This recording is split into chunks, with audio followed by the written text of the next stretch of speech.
Hello, hello, hello, everybody, and happy Wednesday? Yeah, it's Wednesday, right? Hope everybody's doing great today. Thank you for joining us for another episode of Let's Talk About Shh. For anybody joining us for the very first time, Let's Talk About Shh is a live podcast where we talk about issues surrounding love, intimacy, and relationships. So this is a live call-in show. We'll get to that in just a minute. But who am I? I am Tila. I am a sex educator, relationship expert, and published author. And I wanted to do these lives because I love talking about sex. I love talking about relationships and intimacy and helping people connect with that part of themselves. We don't talk about it enough in our society. And so this podcast is all about reducing stigma and creating conversations. So I do have a request for you is to share, because sharing is caring, and we want everybody to feel as good and wonderful in their relationships as they can. So a couple guidelines. This is an interactive podcast as much as possible, so I do invite you to comment, call in, ask questions, offer thoughts, but we are trying to create a positive community here. Lots of people are afraid to comment. Lots of people are really afraid to call in with their questions because they're afraid that people will think less of them, or they're afraid to ask questions, or they're embarrassed. And there's nothing to be embarrassed about. As a sex educator, I have heard so many different scenarios and so many different questions, and there's nothing wrong in asking and admitting you don't know something, or asking for clarification, or getting the information. It is the first step to having better sex and more fulfilling relationships. So with that in mind, if you're going to comment and engage, please keep your comments respectful and supportive. We don't want anybody being disparaged for asking a question or calling in to get support with something they need help with, okay? So let's try and be supportive and positive towards each other, because there's enough negativity in the world without us adding to it. So, open up the lines. Hello, Amanda. Thanks for checking in. I always love it that you say hi at the start. So anybody who wants to call in at any point with any thoughts, comments, questions, or concerns, you can always call in at 1-877-777-5589. Today we are going to be talking about coming out, which is a topic that we are covering in honor of Pride. It is this Pride month this month, and all of our topics this week are themed Pride. Now, that being said, if you're joining us for the very first time and you're like, oh, what is this? And oh my God, I have a question, but it's not related to coming out, or it's not related to what you guys are talking about. Can I still call in? Absolutely. Please call in at any point. We can always jump back to where we were before. Not a big deal. The point is to be here to support you, to give you the information that you want, and answer the questions that you have.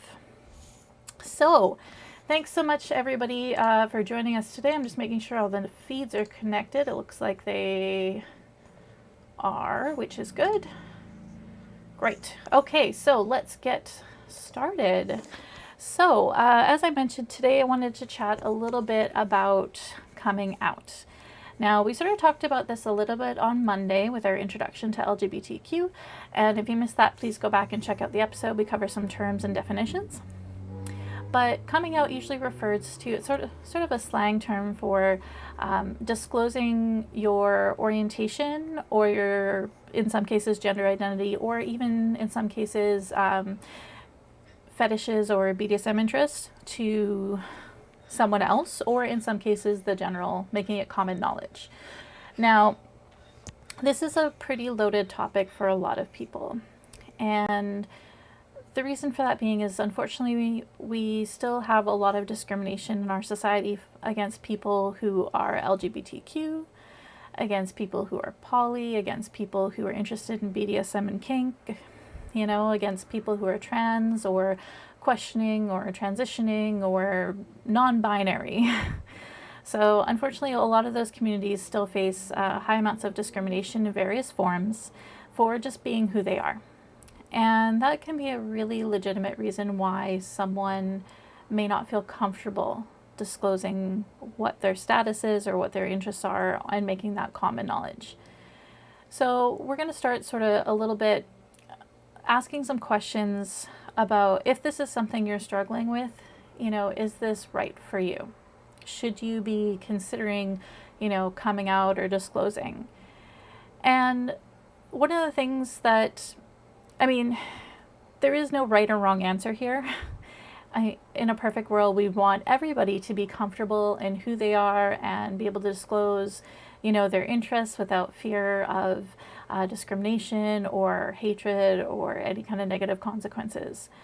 Unfortunately, until we live in a world where, equality is actually a thing, which unfortunately it is not, we're still going to face some of those challenges. So whether or not you decide to disclose that to anyone or make it common knowledge is a very, very personal question. And it's a question that only you can answer. So some things that you might want to think about for whether or not, you should disclose to a particular person or to everybody is you might want to think about your comfort level with what type of reactions that you may face. So is the opinion of others something that is really important to you? Is your self-esteem tied to what other people think of you? It's important to remember that even for people who are like, no, that's not important, that's not me, I don't care, I am me and I am me being how I am, that's amazing and awesome. But even for people who are like that, nobody is immune to negative influences from our environment. Some of you may be familiar with a study, or might be not so much a study, but it's an experiment that was done with children to actually demonstrate bullying. And they had 2 plants in a school. Both plants had the same setup, they had the same access to light, they were given the exact same care in terms of water and fertilizer and nutrients. But the main difference is that the children were told that one plant they were to say only positive things to, and the other plant they would to say all the negative things to. And over a period of time, the plant that got all the positive energy from people and positive comments flourished. And unfortunately, the plant that got all the negative feedback did not do so well, and I believe it died. So that's just sort of an example that even if we are comfortable in who we are, we're still influenced by those around us. So that is something to just consider. I'm not saying that you shouldn't come out. I think it's wonderful for people to be able to express who they are and be comfortable with that. But you need to be able to accept that not everyone is going to greet it openly, potentially. So just being prepared for that will help in case it happens, which I hope it doesn't, but it might. So that's one thing to consider. The other thing to consider too is where you live. Now, this podcast is available worldwide, so I'm not going to cover every single country. But, in certain places in the world, being gay or having kink fetishes or, being outside the gender binary not only just results in hatred and discrimination, which could cost, housing or jobs or even family connections, but in some places, it could result in death, unfortunately. And we're going to talk a little bit more about that on the importance of pride on Friday. But it is something important to think about in terms of where you live. So is it going to be safe for you? Is it going to be putting your physical or mental or emotional safety at risk? The other thing too is how you think your family might, a big consideration for a lot of people is how their family may respond. So unfortunately, some families will stop speaking to a family member who comes out as LGBTQ or into certain fetishes or, outside the gender binary. So that is something, unfortunately, that we have to consider as well.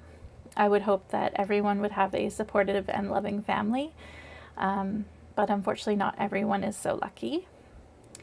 So those are a few things you might want to think about in terms of if you're considering disclosing your status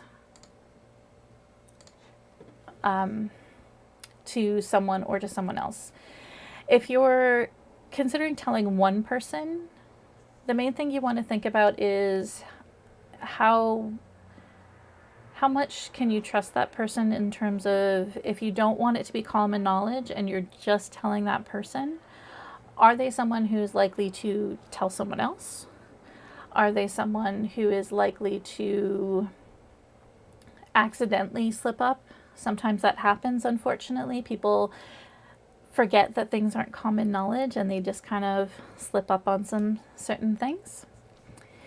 So when thinking about telling an individual person, it's important to sort of think of those variables. And I know we want to be able to trust everybody, but we also need to do what we have to do to keep ourselves safe. So the biggest things is prioritizing your safety, right? And making sure that you're comfortable with what potentially might happen. So not everybody's going to be ready to come out. And some people never do in their whole life. It's something that they keep to themselves and adjust for their entire lifespan, which is unfortunate, but it sometimes does happen. It's okay if you're not ready. Nobody can force you to be ready.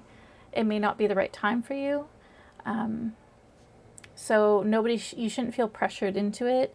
And if you have friends who perhaps you are part of a community, for example, an LGBTQ community, and everybody there is very much out and open about their sexuality or their orientation or their identity, that doesn't necessarily mean that you have to be. Choose what's right for you. Set your boundaries and don't let people sort of push you into what's going to be right. Remember, only you can make that decision, okay? So choosing what's right, very important. Don't be pressured. Now, if you are on the receiving end of somebody coming out, how you react can be a big difference in how comfortable somebody feels. And it can also change your relationship with that person. Now, we all like to think that we are tolerant. We all like to think that we are embracing of minorities and that we're good people. Nobody really thinks of themselves as a bad person. But also, a lot of the time, we aren't really challenging our inner notions of our own prejudice. You know, it's uncomfortable to look at ourselves in a way and determine where we are lacking or where we could use improvements. That's often something for many people that's quite uncomfortable. So I would encourage everybody to sort of do that inner work. You know, if someone you love was to come out to you, whether they're coming out to you LGBTQ, or maybe they're coming out that they're outside the gender binary, or maybe they have a kink or a fetish, how would that make you feel? Is there any, think about, is there any of those things that somebody could say to you that would make you distinctly uncomfortable? And if it makes you uncomfortable, what makes it uncomfortable? Is it a lack of familiarity? Is it a lack of knowledge? What is causing those feelings that make you nervous or maybe angry or confused or just generally uncomfortable? What is that? And do a little bit of work trying to figure out what causes that reaction for you. For many people, what makes them uncomfortable is usually misconceptions that are caused by a lack of appropriate information. If we haven't had a lot of experience interacting with something, then we might just rely on sort of what we think we know about it, or, what we may have heard, or what we've seen in TV and movies. And as with so many things, what we may have seen isn't necessarily an accurate depiction of what the reality is. The other thing too is that sometimes people may have had like one experience with one person and maybe it was really negative. And not to discount that negative experience, whatever it may have been, but one experience with a single person isn't representative of an entire community. So it's important that we take the time to stop and address what causes those discomfort feelings. Because when we do that, we're going to be able to unravel them and actually expose any sort of emotional weak points for ourselves. And that's going to lead us to being better people.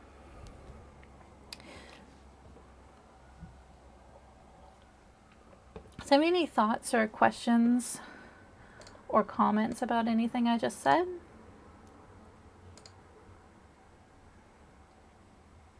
No, doesn't look like it so far. So once we've sort of figured that out, what the cause of the discomfort is, I think a next positive step is sort of learning more about that topic. If someone who is gay makes you uncomfortable, I challenge you to learn more about the gay community. Learn more about the culture, learn more about gay relationships. How do they address any misconceptions you have, like I said, a lot of that discomfort is caused by misconceptions. So arming ourselves with the right information is a good way to address that discomfort. A lot of people who are uncomfortable with others who are gay are usually so because they, for whatever reason, seem to think, particularly if it's someone of the same sex as you are who comes out to you as gay, all of a sudden a lot of discomfort comes from somebody evaluating every moment that they've had with that person to determine, is that inappropriate? Were they acting sexual towards me? Did I respond or react appropriately? And for some people, it actually can get them to question their own sexuality and their own sexual orientation, which can be really scary for someone who has never done that before or has never thought about it. So these are just a couple things to be thinking about. All of this is really important because, as I said when I first started on this road to self-discovery, is that if someone comes out to you, how you respond can make a big, big difference to their confidence as well as your relationship with that person. If you respond poorly, or even if you respond in a delayed reaction that could be interpreted as negative, you have to appreciate that the other person who's coming out to you is feeling extremely vulnerable, and they're making themselves vulnerable to you in a way that they probably haven't done with too many other people in their life. And they're sharing a part of themselves that they have kept hidden up until that point. So it is a place where people tend to react quite strongly to reactions that are had, because it's a very big trust moment, and trust can be very easily shattered by perceptions or by a delayed positive response or by a negative response. And it can influence whether or not they tell other people. It can influence or not whether they continue having, a good relationship with you, whatever that relationship is, whether it's a family member or a friend. So it can be a huge, huge thing, a huge moment. I don't know if anybody wants to comment or call in any stories they've had, whether it's somebody coming out to them or maybe a story of them coming out to someone else or someone in their life. If anybody wants to share any tips or thoughts or a good story, there's lots of good stories out there, thankfully.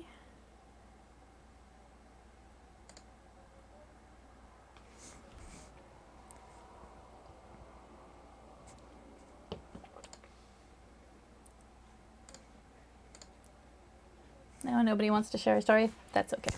You don't have to. I respect your consent. So, I do have a story that I wanted to share from a while back of a friend of mine who we had been friends for quite some time. And this particular friend had chosen to come out to me as trans.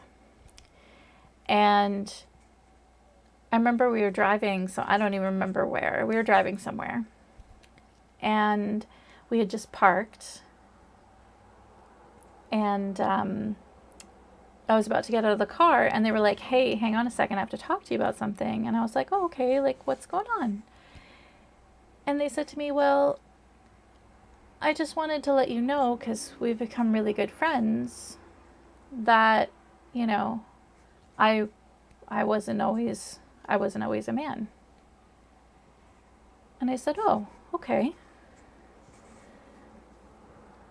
Was there anything else? And he just kind of looked at me and was like, no. Is that okay? And I said, well, yeah, is that okay for you? And we had a good laugh about it, and it was all right. So, I mean, sometimes having a good response is just something as simple as making it matter of fact. You know, you don't have to have a big reaction, right? Somebody says to you, hey, I'm gay. That's great. That's awesome. How are you feeling about it? Are you know? So it can be very matter of fact, and sometimes that's the best way to respond to somebody coming out. Now, I'm sorry, there was a comment that came in that I didn't want to address in the middle of my story, so I'm just going to go back to it now. Amanda was saying that she accidentally gave a delayed reaction to someone that they had known for a long time and just honestly never expected it. Yeah, that can be a big thing if it's sort of like a surprise for you. I think delayed reactions can be, it depends on where somebody's at with a delayed reaction. If they're feeling very sensitive, or if you're the first person that they've ever come out to, a delayed reaction can be a little bit more intense for the person coming out, because there's that moment of, you know, and if you're not the first person they've come out to, then the delayed reaction isn't quite as critical, if that makes sense. Thank you for commenting that. Sometimes it's always scary to admit that, you know, that moment where we hesitate, right? Does anybody else want to share any stories? Any thoughts about coming out, or any tips for if you're the come outee to the come outer?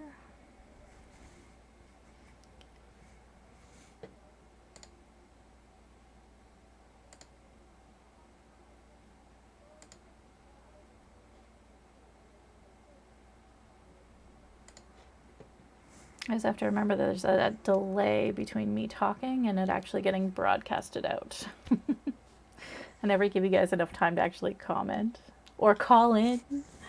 Please call in with your comments. Be nice to hear somebody else talk aside from myself.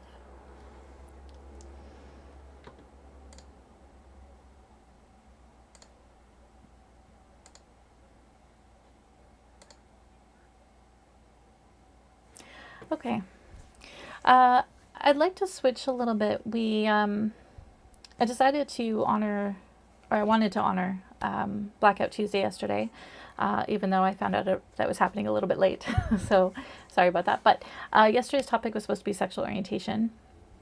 So I just kind of wanted to backtrack to that just a little bit while people think about any questions or thoughts or comments they have about coming out. So sexual orientation, a couple of things. I now have a problem. So Amanda just commented that I now have no problem. I laugh with gay friends to actually helloed one guy. Oh, helloed boyfriend. Too funny. That's great. Yeah, it gets more comfortable the more times you do it too. Or the more times you interact with people. It becomes a little bit more commonplace and matter of fact.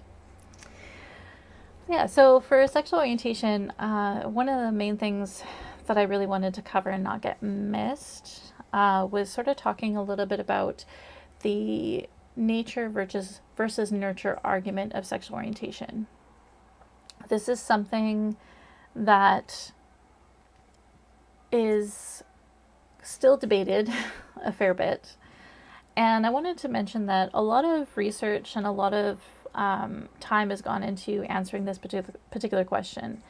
And while we can never truly definitively know at this point, with the way research is done, we do know from twin studies, that's studies done with twins, often twins separated at birth, either adopted by different families or what have you, that there is a lot of really, really strong support and evidence that sexual orientation is nature.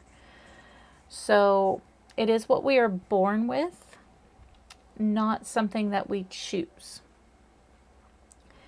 Now, that being said, where the nurture part sort of comes in is how much everybody's sexual orientation has a range or a spectrum, if you will. And your own personal spectrum, it may be small, it may be large, it may be all over the place. That's what varies from person to person.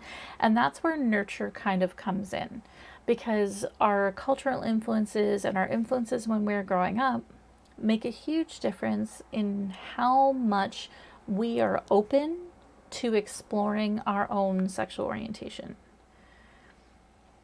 Now, a lot of people, this comes into play quite a lot when we're talking about things like bisexuality or pansexuality, where bisexuality in particular, faces a lot of discrimination, not just from the heterosexual community, but often from the gay community as well. And the reason for that being is that a lot of people feel that bisexuals are just confused, that they just haven't decided yet. Neither of those things are true, because we don't decide our sexual orientation. Our sexual orientation is what it is. We're born with it. That doesn't mean that we can't change or evolve it over time through exploring our own personal range of sexual orientation. But for people who are bi, for example, they like people of two genders, whatever those genders are. Most people traditionally think of bisexuality as liking men or women. But, they can be any two genders. And a lot of people feel that when someone who is bi is with a person of a particular gender, they're no longer bi because they're with a person they've chosen. And it's not that they've stopped being attracted to that other gender that they were attracted to. It's just that the partner that they are currently with is of a particular gender. So that's sort of why I think why the debate around nature and nurture still exists, is because people want things to be black or white, and often it's not necessarily black or white, because like I said, it's black and white in the sense of our sexual orientation is what we were born with. But that gray area comes in where, our sexual orientation is what we were born with, but there's always that range, That's why you get people who sometimes describe themselves as heteroflexible, where maybe they mostly prefer heterosexual relationships, but, in certain special circumstances, they may enjoy sexual activity with a different gender, right? Outside of the heterosexual paradigm. So, there's always circumstances that change for people, and there's always different ways that we explore our sexuality. And how we determine what our sexuality is, really, it depends, like I said, it sort of depends a lot on our cultural influences and how supportive of an environment we're in or grow up in or participate in that encourages asking those kinds of questions, if that makes sense. I recently had a video interview with the fabulous and amazing Tim Curry. And I asked him about what he thought about sexual orientation and gender identity. One of his most iconic roles is Frankenfurter on Rocky Horror Picture Show, which many people... Rocky Horror Picture Show is a inspiration to a lot of different people, and it has opened people up to a lot of conversation and thought about gender identity and sexual orientation and gender expression. And so I asked him what his thoughts were on exploring that part of themselves and if he had any thoughts for people. And he said to me, you know, I've determined what my identity is by figuring out what my identity is not. And I liked that. I thought that was, sometimes it's hard to tell what we like, but a lot of us, it's easy for us to tell what we don't like. And so if you're sort of exploring the concept of your sexual orientation or your gender identity, sometimes the easiest places to start are figuring out things that that's of no interest to you. And I've talked before quite a lot, and I continue to talk quite a lot about yes, no, maybe lists, mostly because it's a way for people to explore different concepts and different ideas. And traditionally they've been mostly held to kink, but you know, the concept of a yes, no, maybe list is fairly inclusive to all kinds of sexuality and gender identity and expression. You know, what appeals to you? What doesn't appeal to you? What do you need to learn more about to decide if it's for you? So, sexual orientation is an important thing that we explore, and it's an important thing that we take some time to sort of think about and figure out for ourselves. Because what the default may be for everyone else may not be for us, right? I don't know if anybody has any thoughts about that or anything I just said.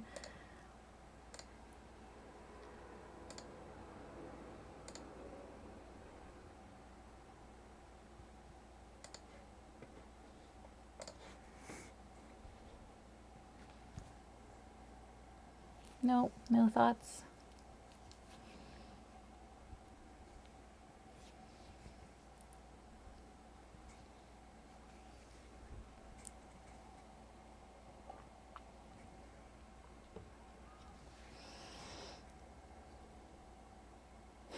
Just the chorus from the Rocky Horror Picture Show songs. Yeah, I know. I love that movie so much. I watched it the night before my interview with Tim Curry, and I was like, oh, heart, man. All the hearts. Don't dream it, be it. That is right. I kind of wish Tim Curry had said that, but, you know, he didn't, and that's okay. His answer was still pretty amazing. Yeah. I know that movie has been a huge inspiration for so many people, and for myself as well. Even though the movie doesn't always make sense in the simple sense. Anyway, so yeah, so those are just sort of some brief thoughts about sexual orientation and coming out. The other thing I sort of wanted to cover and backtrack to about sexual orientation is the difference between pansexuality and bisexuality. There's a lot of debate in what those terms mean, and I think that a lot of it is because of the evolution of our understanding of sexuality and our understanding of gender. If you look back at, say, I don't know, let's roll the clock back like 20, 30 years, people were not really talking about different gender identities. It was mostly people, I mean, there were people who were transgendered and who were transitioning, but it was mostly, you were male or you're female. It was very much still the binary. People were not talking about the gender spectrum. And so I think a lot of the problems that people encounter when talking about pansexuality and bisexuality stem from the evolutions in language that some people may not have caught up with yet. Because there's a whole bunch of people who are like, bisexuality means they're attracted to men and women, and that's it. Like, that's what bisexuality means. And so there's some people that get upset about that because they identify as bisexual, but they may not be attracted to men and women. Maybe they're attracted to, men in a non-binary or, you know, all sorts of, like, there's so many different labels and there's so many different options. So bisexuality is primarily the attraction to two genders, bi being the Latin for two, right? So the difference is pansexuality is there's less of a focus on physical gender and more of a focus on the person's personality. Some people talk about spirituality or energy, or, you know, it's more about the person and less about the physical body. So pansexuality is someone who is attracted to a person of any gender, and gender does not play a humongous role in the attraction, versus bisexuality, it is two genders. And now some people say that there isn't really much of a difference and that they don't distinguish. And the argument there also is that, well, people who are trans, a trans woman is a woman, a trans man is a man. Yes, that is correct. That is 100% true.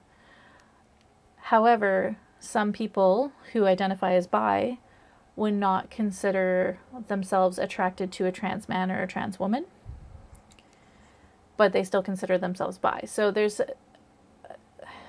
why there's some distinguishing between the terms. There's a little bit of nuance, because as someone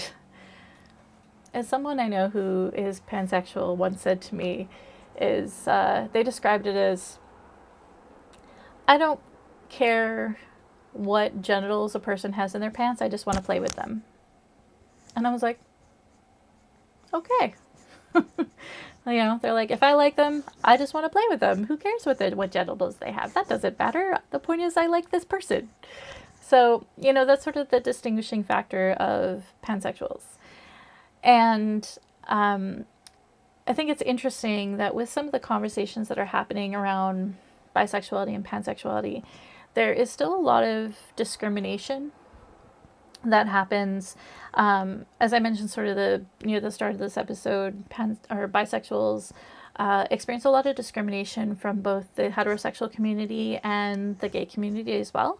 Often because people feel that, you know, bisexuals are confused, or that they're just not, you know, making a choice, and that they're, you know, I don't know, playing the field or whatever. I'm not sure why people feel that way, to be honest. I think it's silly. You know, why wouldn't you trust someone just because they like other people? Doesn't really make a tremendous amount of sense to me personally. I don't know if anybody feels very strongly about it and you want to call in and tell me why it makes a difference to you. I'd love to chat with you about it, so feel free to do that. But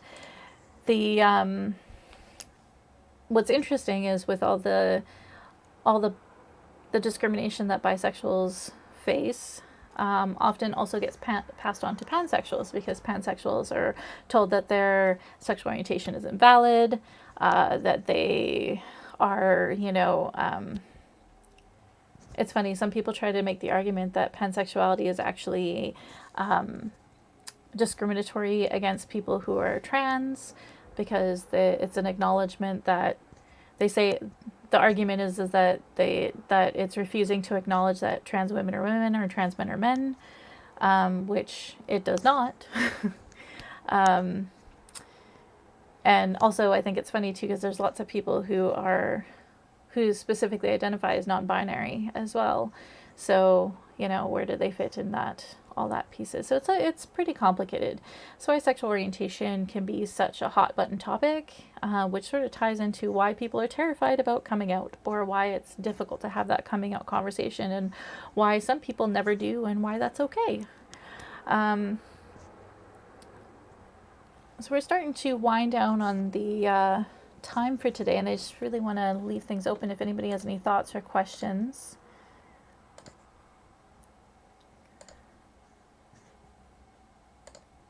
Okay, so far it looks like everybody's pretty quiet today.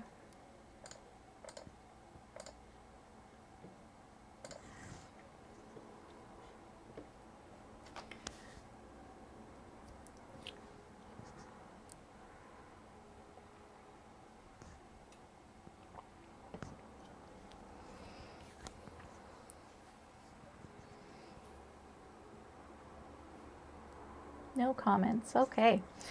Sorry, I'm just trying to make sure I give you guys time to comment. I know I tend to talk really fast, and I forget about the delay between me talking and it broadcasting. So I just want to make sure I'm giving you guys time to chime in before I move on to something else. So